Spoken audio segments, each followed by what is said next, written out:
समय बहाकर ले जाता है नाम और निशा, कोई हम में रह जाता है और कोई अहम में।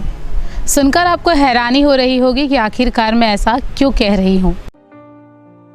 चले आहू रे मैं चले आहू ना, श्री गुरु चरण सरोज रज। नमस्कार, मैं आरती बेनिया और आप देख रहे हैं आरजे न्यूज़। छत्तीसगढ़ी गानों से हर मंच पर सुर्खियां बटोरने वाली गायिका मोनिका खुरसैल का निधन हो गया। मोनिका खुरसैल ने कई छत्तीसगढ़ी गाने गाए हैं। बिलासपुर की रहने वाली मोनिका खुरसैल ने कई छत्तीसगढ़ी गीतों में अपनी आवाज़ दी है। रायपुर बिलासपुर में अनगिनत स्टेज शो, सोशल मीडिया पर कई लोकप्रिय छत्तीसगढ़ी गीत और कई छत्तीसगढ़ी एक्टर्स लोगों के साथ उन्होंने कोलैब वीडियो भी बनाया है। मगर जब ज़िंदगी मुश्किल में थी तो साथ देने वाला कोई भी ना था। बता दें कि मोनिका ने अरपा पैरी के धार, मेरी खुशी, होली के गीत डारन और बाबा साहेब जैसे कई सुप्रसिद्ध गीतों में अपनी आवाज़ दी है। सिंगर मोनिका के दोस्त अब खुद को अकेला महसूस कर रहे हैं।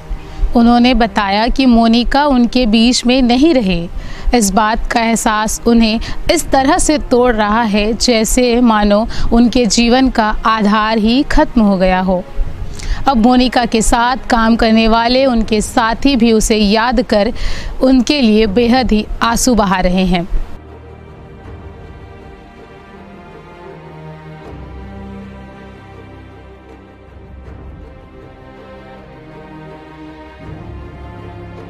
दरअसल आपको बताना चाहूँगी कि 16 नवंबर की बात है जब सुबह मोनिका बिलासपुर स्थित अपने घर में बाथरूम में थी और उसी दौरान उसे सिर में अचानक तेज दर्द होने लगता है। वे चिल्लाने लगती है और उनकी चिल्लाहट की आवाज़ को सुनकर उनकी बुआ दरवाज़ा खोलकर उनके पास चली जाती है। फिर उसे तुरंत बिलासपुर की अपोलो अस्पताल में ले जाया जाता है। वहाँ सिटी स्कैन होने के बाद अपोलो के डॉक्टर ने बताया कि उसे ब्रेन हेमरेज हुआ है, तुरंत रायपुर ले जाना होगा। परिवार के सदस्य उसे तुरंत रायपुर के रामकृष्णा केयर हॉस्पिटल लेकर गए। यहाँ डॉक्टर DS साहू से मुलाकात हुई। DS साहू ने साफ बताया कि इसका तुरंत ऑपरेशन करना पड़ेगा, जिसके लिए लगभग 5 लाख रुपए का खर्च आएगा। उसके बाद डॉक्टर ने यह भी कहा कि यदि सरकारी अस्पताल भीमराव अंबेडकर चिकित्सालय में यदि मोनिका का इलाज कराया जाएगा तो उसमें भी लगभग 3.5 लाख रुपए कुछ खर्च आएंगे। परिवार इस सदमे को बर्दाश्त नहीं कर पाया। पैसे की व्यवस्था करना काफ़ी मुश्किल था। उन्होंने इस शर्त को माना और वे डॉक्टर भीमराव अंबेडकर सरकारी अस्पताल लेकर मोनिका को चले गए। यहाँ पर तय हुआ कि शुक्रवार सुबह करीब 10 बजे ऑपरेशन शुरू किया जाएगा।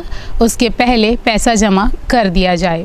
आपको बता दूं कि अस्पताल में जब मोनिका अपने ज़िंदगी के लिए लड़ाई लड़ रही थी, उसकी हालत देखकर उसकी बुआ उस दर्द को सह नहीं पाई और उसकी बुआ ने भी इस दुनिया को अलविदा कह दिया। और यह किसी सदमे से कम नहीं था कि कुछ दिन पहले ही लगभग 8 नवंबर को उसकी दादी भी इस दुनिया से चल बसी।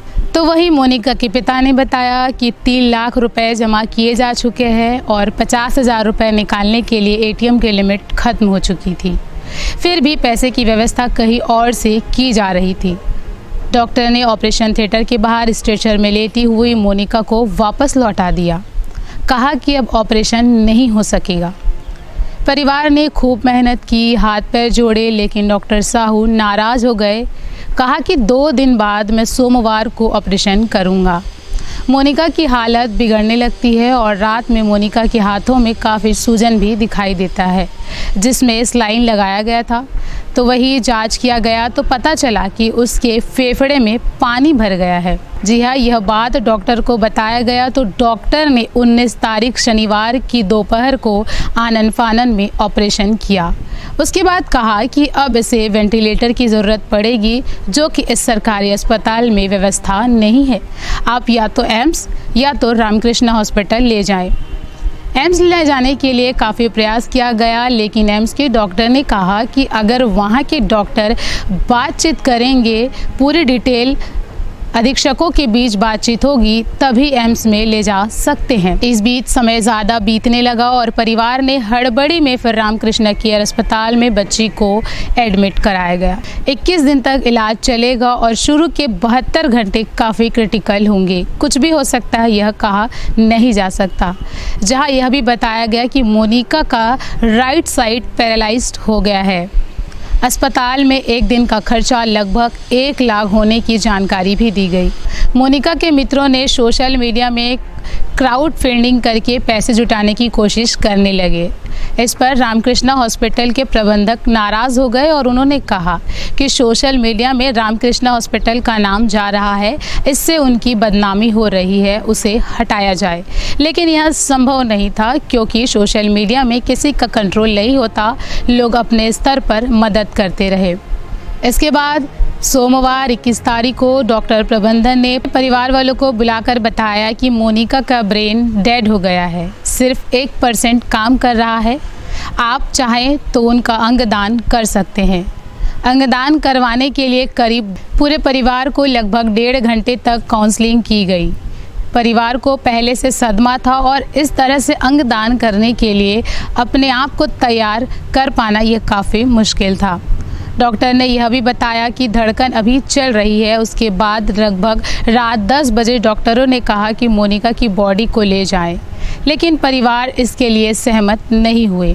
परिवार वालों ने कहा कि कोई भी चमत्कार हो सकता है, जब तक उसकी धड़कन चल रही है हम उसे नहीं ले जाएंगे। इसके बाद 23 तारीख की सुबह मोनिका को पूर्ण रूप से मृत घोषित कर दिया गया। बता दें कि मोनिका का जन्म 21 फरवरी 1997 को हुआ था। मोनिका की बॉडी को वापस बिलासपुर ले जाया गया। काश मोनिका का सही समय में इलाज हो पाता तो वो आज हमारे बीच में होती। तो वही मोनिका के पिता पेशे से वकील हैं और उससे पहले वो गुरु भी थे। पिता ने मोनिका की मौत के बाद उसकी याद और उसे अंतिम विदाई देने के लिए भजन संध्या का आयोजन करवाया। आपको बता दें कि रुहासी आवाज़ में उन्होंने गीतों के माध्यम से अपनी बेटी मोनिका को विदाई दी।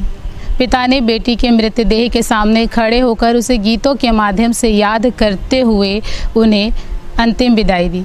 उन्होंने बताया कि मौत तय है लेकिन इसका कोई समय नहीं है। मौत तो सबको आनी है, लेकिन कैसे, कब और कहाँ आएगी ये तय नहीं है। अंत में मैं इतना कहना चाहूँगी कि अलविदा तो उनके लिए है जो सिर्फ आँखों से प्यार करते हैं, जो दिल से प्यार करते हैं वो कभी दूर नहीं जाते। मोनिका खुर्शेल छत्तीसगढ़ी फिल्म दुनिया में एक उभरती हुई गायिका थी, कलाकार थी। उसके कुछ एल्बम भी रिलीज़ होने वाले थे। मोनिका के साथ ऐसी घटना किसी सदमे से कम नहीं है। आरजे न्यूज़ मोनिका को विनम्र श्रद्धांजलि प्रदान करता है।